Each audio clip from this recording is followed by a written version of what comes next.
Gamot ba sa high blood ang kailangan mo, mga lods?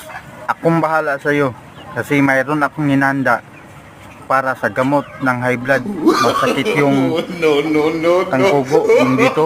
Parang namibigat yung katawan mo. Akong bahala sa iyo. Sundan lang ako. Tara.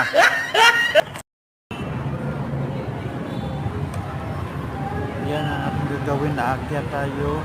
Yan kasi mataas yung puno ng mangga. Aakyat tayo gamit yung ating tricycle. Tapos kukuha tayo ng mga bata pa na dako na mangga. Tapos yung dandahan ng gasol. Baka maunod ka dyan.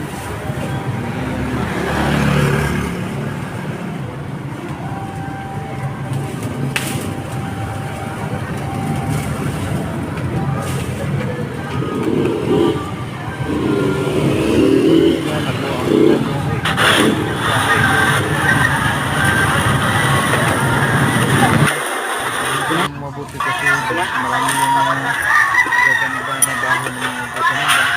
Tapos ilaga mo yan ng maayos, lagyan ng tubig. Pagkatapos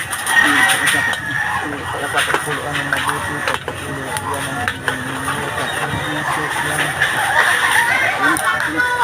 Balik araw lang ang pagkain ng ganda.